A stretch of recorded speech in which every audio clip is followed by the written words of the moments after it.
Why are American and European trucks so different? At first glance, it might seem to be just a matter of aerodynamics and shape, a long hood versus a flat face. However, behind this lies a complex history of geography, legislation, infrastructure, and operational culture.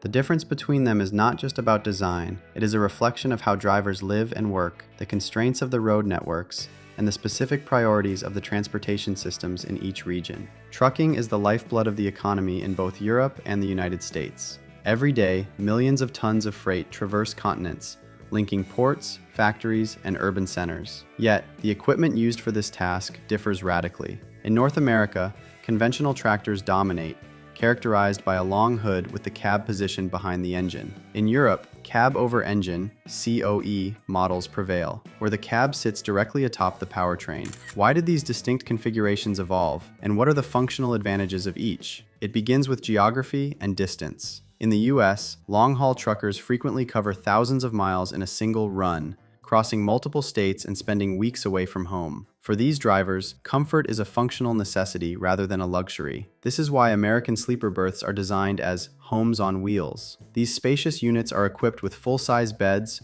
refrigerators, microwaves, storage cabinets, and entertainment systems. Many owner-operators customize their rigs into true mobile apartments, sometimes installing custom auxiliary power units, APUs, and even compact plumbing solutions to remain independent of truck stop facilities. The modular interiors allow for versatile living spaces that can be converted from a workspace to a sleeping area in seconds. The European operational environment is vastly different. While long-haul routes exist, average distances are shorter, and logistics cycles are more condensed. Furthermore, driving standards are strictly regulated. Under EU Hours of Service (HOS) regulations, a driver is generally limited to 9 hours of driving per day. In contrast, US regulations allow for up to 11 hours of driving within a 14-hour on-duty window. This extended time on the road necessitates a more robust living environment integrated into the tractor.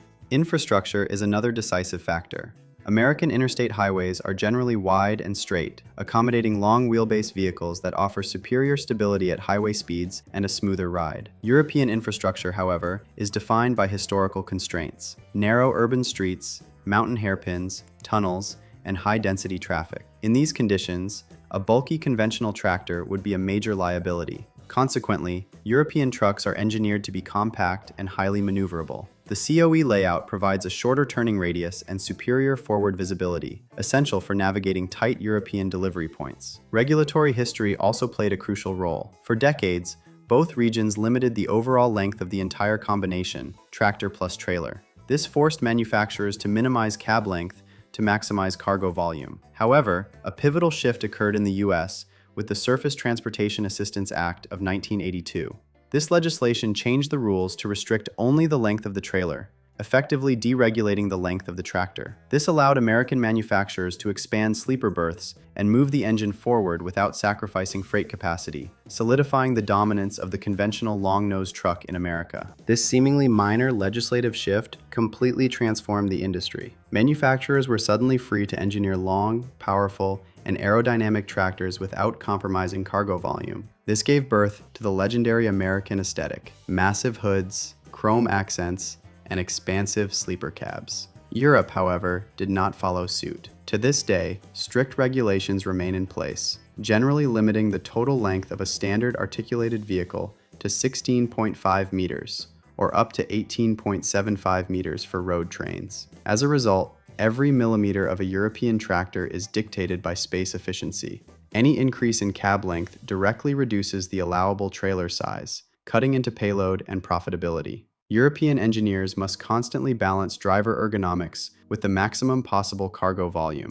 These machines are built for surgical precision and practicality, whereas American rigs prioritize endurance and onboard living. From an aerodynamic perspective, American conventional tractors have a distinct advantage. Their sloped front ends allow air to flow naturally around the cab, reducing drag and improving fuel efficiency at sustained highway speeds. In a country where trucks may travel thousands of miles at 75 miles per hour, 120 kilometers per hour, without stopping, this is a critical economic factor. Conversely, the flat-face design of European COE models creates higher wind resistance. However, on European routes where average speeds are lower and journeys are shorter, this inefficiency is less pronounced. Here, maneuverability and space saving take precedence over pure aerodynamic profiles. Furthermore, Europe has mastered a multimodal transportation system. Trucks frequently cross borders not just via highways, but also on ferries and rail platforms. In these scenarios, compact tractors are essential for fitting into constrained spaces. A shorter overall length allows more units to be loaded onto a single vessel, maximizing transport efficiency.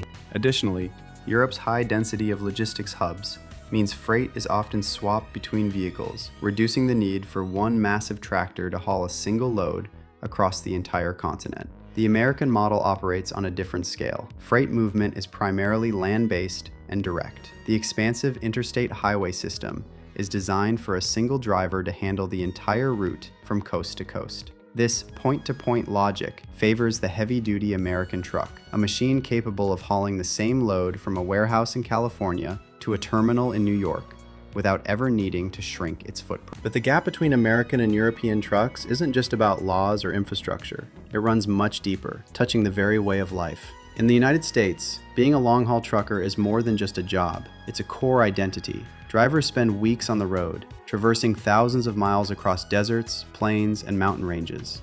Independence, vast open spaces, and life on the highway are deeply rooted in the culture. To an American driver, their rig is their home, their freedom, and a symbol of the open road.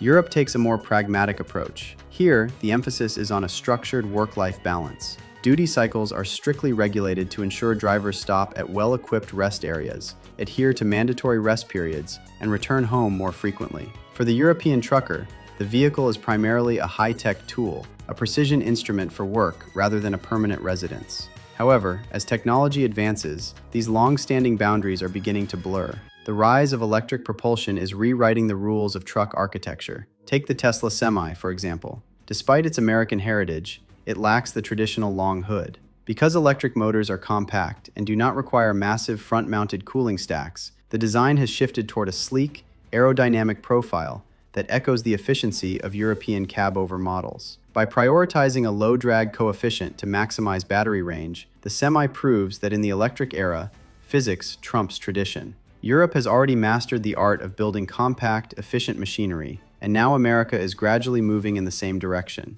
We may be entering an era where the stark differences between continents begin to fade. In the near future, the highways on both sides of the Atlantic might be dominated by a new breed of trucks, quiet, ecological, and hyper-rational. So, where do you stand in this continental divide? Do you prefer the brute force and chrome of a classic American conventional, or the surgical precision and maneuverability of a modern European cab-over? If you're a driver out there grinding on the interstates or navigating the tight streets of the EU, we want to hear from you. In which cab would you rather spend your week? Share your thoughts in the comments below, and don't forget to subscribe for more deep dives into the world of heavy machinery. Safe travels.